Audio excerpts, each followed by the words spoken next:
gooftaa Israa'el jedhamee gooftaa Oromoo kan jedhu jira. Gooftaan gooftota jabaan jajjabootaa jira leenci Yihudaa. Maal Waaqayyo inni Israa'eliin eegu rafuu jedha. Oromoon eegu Waaqayyo. Aara inni eegu hunduma isaatu ni eegu. Inni eegu Oromoon eegu. Oromoo silaa eege Oromoon akkana dhumti. Qomoodhaaf sanyiidhaan addan qoon. Ilame. Sabni filatamaan saba Israa'el moo saba Oromooti? Adeellam. Kana jechuun taa'ee maal jechuu barbaade ta'uu jettee. Waaqayyoon Israa'eliin hin filan saba Israa'eliin hin filanne.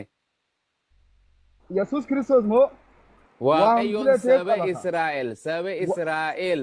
Israa'el filate mun filan. Waaqayyoon saba dhuunfaa godhate isaa godhate mun godhan. Sababa filateef qaba.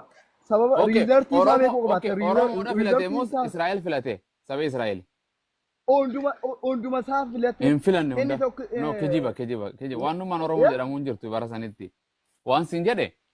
Aannan beeka hunduma hin beekne sanyiidhaaf qomoodhaan. Wallaahi uummata kana. Gammachiis maal taate ebboo? Aboo nagaa tan jira. Nagaa. Amma farraa waa'ee sabaa dhiisi waa'ee Yesuus kanatti as deebinaati. Waan jedhu. As deebi. Akkaas.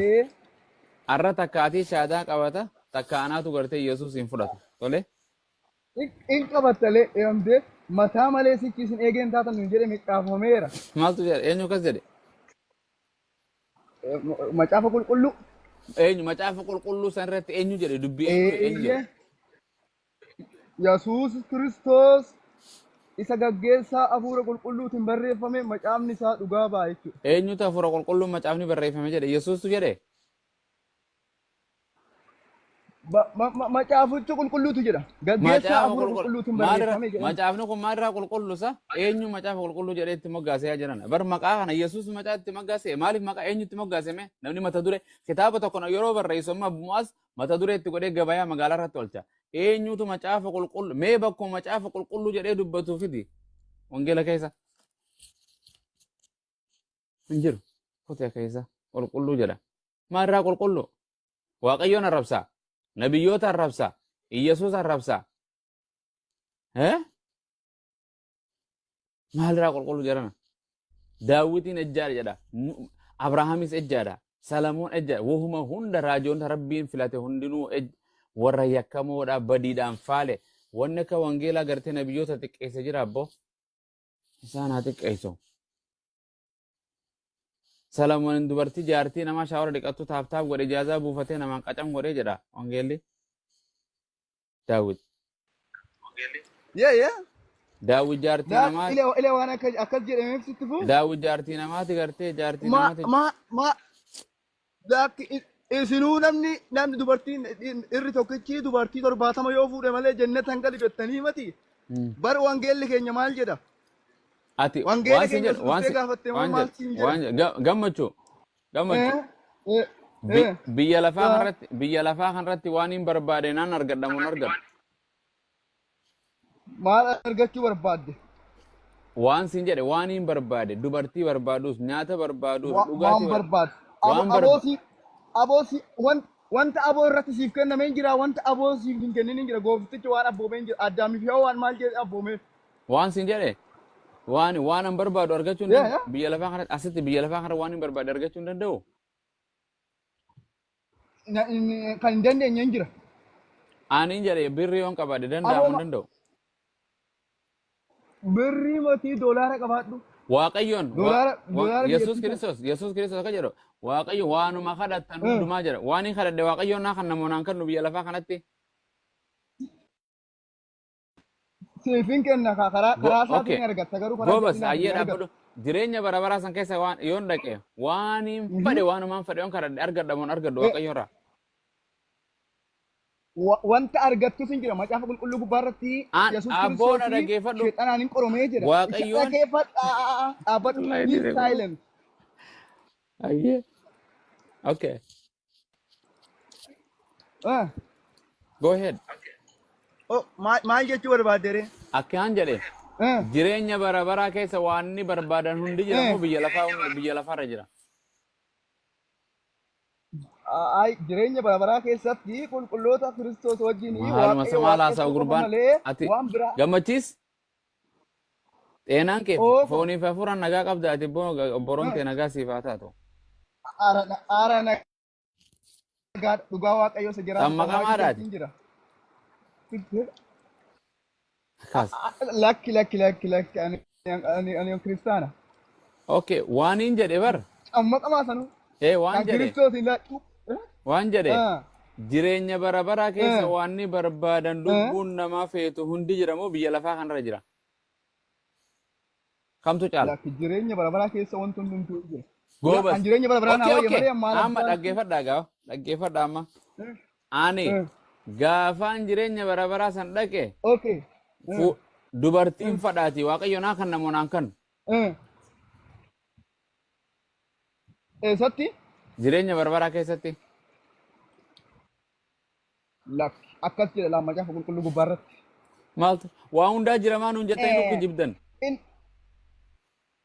Dhaggeeffadhu kaa maala gaafattee moti ree obsaan na dheegduu maal deebiin barbaaddaa moti deebii barbaaddaa Deebisuu dhiiftee waan biraa ifa gaafataa kaatee deebii adeellam lakki waan akkasii miti laa gaafattee moti dhaabbadhu eegi obsaan eegiti gaafisu moo laa macaafa qulqulluu dubbisuun keessan ani baay'een itti gammade garuu uumamaa Gariin hin gadda, gariin gaddu jira, booyu jira gariin.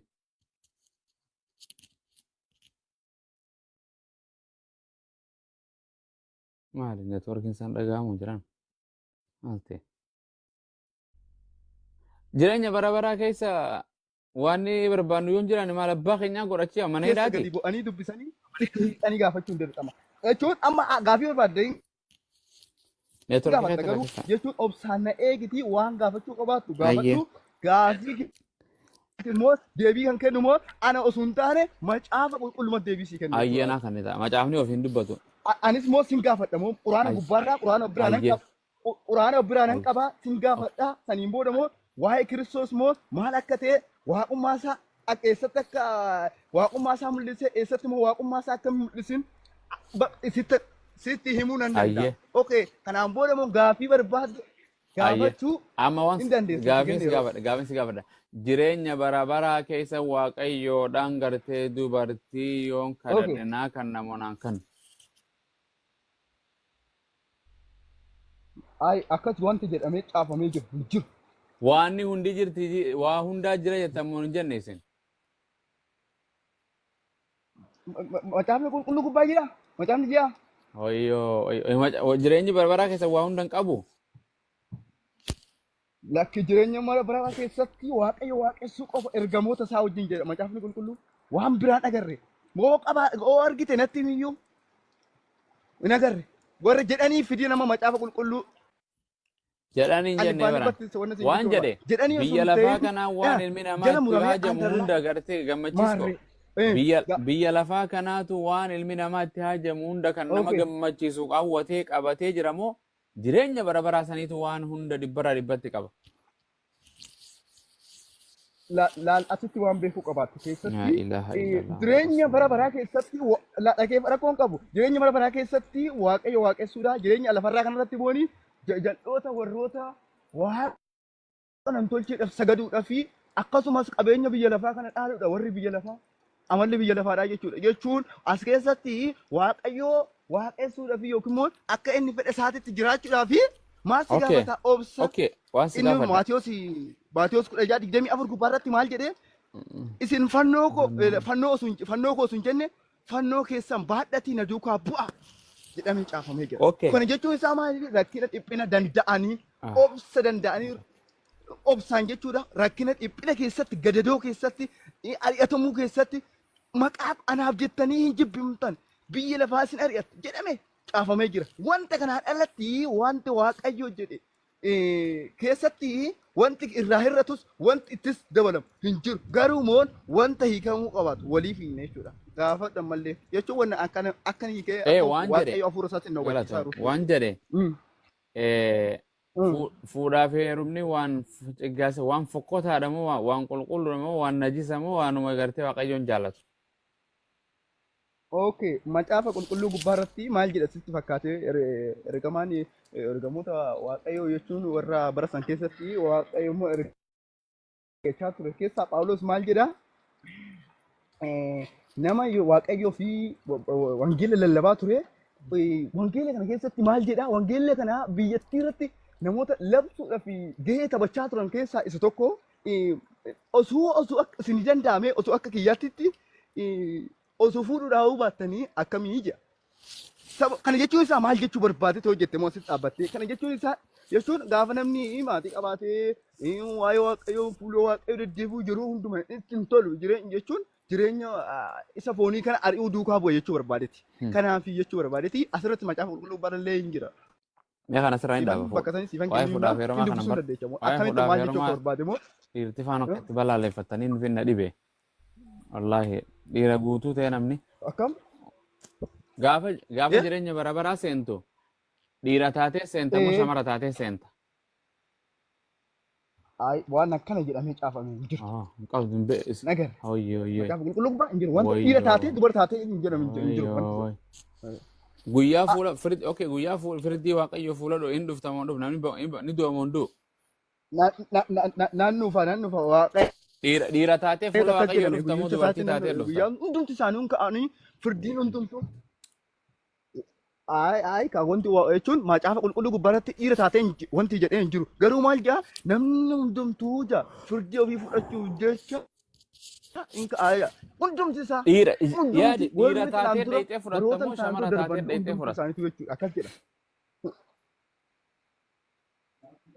Adeella wanti akkana jedha dhiira taatee fudhatte wanti jedhame hin jiru caafamee jiru hin agarre garuu macaafa qulqulluu gubbaarratti jechuudha.